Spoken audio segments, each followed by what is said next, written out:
బక్రీద్ సందర్భంగా వందలాది ఆవులను కావచ్చు, అట్లాగే నందులను కావచ్చు కబేలకు తరలిస్తూ ఉన్నారు అక్రమంగా అని గోరక్షక్ దళ్, అట్లాగే విశ్వ హిందూ పరిషత్, గోరక్ష విభాగం, బజరంగ్ దళ్, స్వామీజీలు వీళ్ళంతా లోక్ భవన్లో గవర్నర్కు వినతి పత్రం ఇచ్చారు.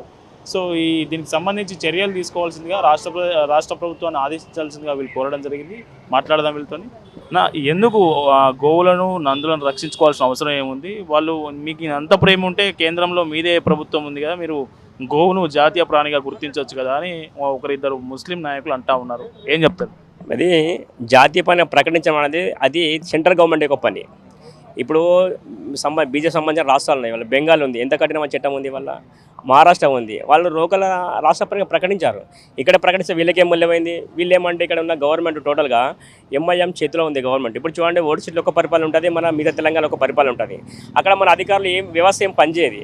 కాబట్టి ఏమంటే మేము తెలంగాణ లోపల ఏమంటే ఇవాళ కాదు, అది కాసు బ్రహ్మానంద రెడ్డి గారు ఉన్నప్పుడు లోపల 1970 ఏమంటే గో సంరక్షణ చట్టం యాక్టివ్ ఉంది.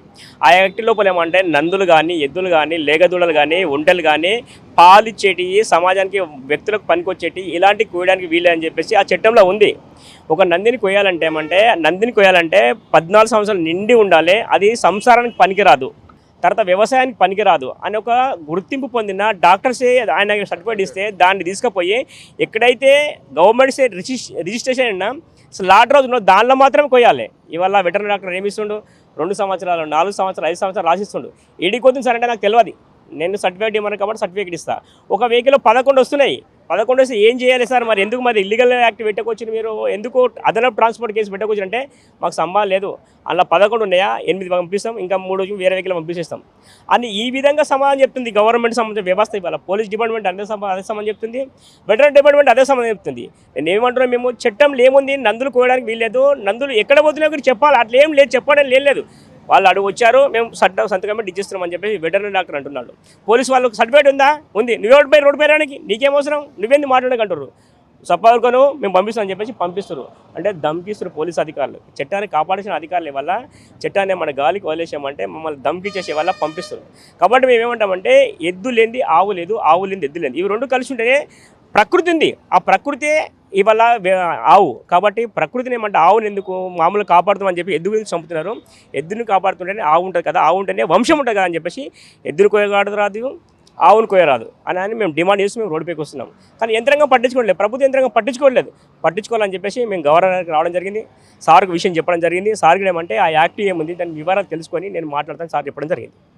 బబ్బుగూడకు సంబంధించి సంత ఏదైతే ఉందో అందులో దాదాపు 200 ఆవులు అక్రమంగా అక్కడ నిల్వ ఉంచారు బక్రీద్ కోసమని మీరు ధర్నా చేశారు గోరక్షక్ విశ్వ హిందూ పరిషత్ ఆధ్వర్యంలో. సో ఏం జరిగింది? ఆ బబ్బుగూడ సంత ఇష్యూ ఏంది అసలు?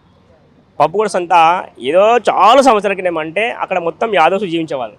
వాళ్ళ గురించి ఏమంటే మనకు అక్కడ సంత పెట్టడం జరిగింది. ఆ సంతలో ఇప్పుడు ఏమంటే గొర్రెలు ఏమైనా ఉంటే ఏమంటే బర్రెలు అమ్ముకునే పరిస్థితి ఆ రోజు.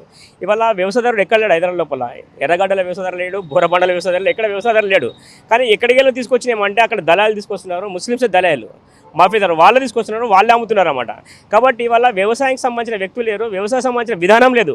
కాబట్టి బబ్బుగూడ మార్కెట్ ఎందుకు పెట్టారు, దీన్ని ఎత్తియాలని చెప్పేసి మేము కొన్ని సంవత్సరాల నుంచి మేము ధర్నా చేస్తున్నాం, లొల్లి చేస్తున్నాం. మా పైన కేసులు అయినాయి. మేము అందరూ అధికారులకు లెటర్ ఇచ్చాం, మీరు తీసేయమంటే వాళ్ళు లోపల అధికారులు తీయాలనే ఫీలింగ్ ఉంది, కానీ ప్రభుత్వం తీయనివ్వట్లేదు. కాబట్టి దాన్ని తీయాలని చెప్పి మేము ఇష్యూ చేయడం జరిగింది. అందులో ఇప్పటికే ఉన్నాయి, రెగ్యులర్గా ఉన్నాయి. పోలీసు అధికారులు అన్నీ అందులో ఉన్నాయి. సుభాష్ ఏమైంది? నందులు ఉంటే ఆవుందా చెప్పంటున్నారు. అంటే నంది వేరు ఆవు వేరు కాదు కదా. కాబట్టి నందులో కూడా తీవండి సార్ అంటే మేము తీయలేమో, మా వల్ల కాదు, మీరు రావద్దంటూ అంటున్నారు. ఏమంటే ఇక్కడ వ్యవసాయం చేసే వాళ్ళు ఇవ్వలేరు. కాబట్టి ఇక్కడ ఇలాంటి సంబంధించిన ఇల్లీగల్ సంబంధించిన పశువులకు సంబంధించిన మార్కెట్ ఉండడానికి వీలేదు అని చెప్పేసి మేము ఉద్యమం చేస్తున్నాం. దాంతో కోర్టుకి కూడా వెళ్తాం. అవసరం అంటే దాన్ని తీసే వరకు ఎంతైతే మేము ఉద్యమం చేయడానికి సిద్ధంగా ఉన్నాం.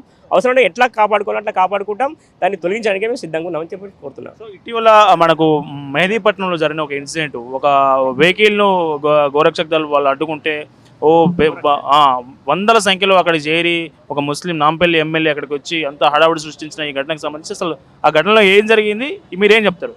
అవును, ఆ ఘటన జరిగింది కదా. అక్కడ ఉన్న డీసీఎం వెహికల్ కట్టెలున్నాయి కదా, కట్టెలు తీస్తే అయిపోతుంది, తెలుసునే కదా, ఏముండో తెలుసునే కదా.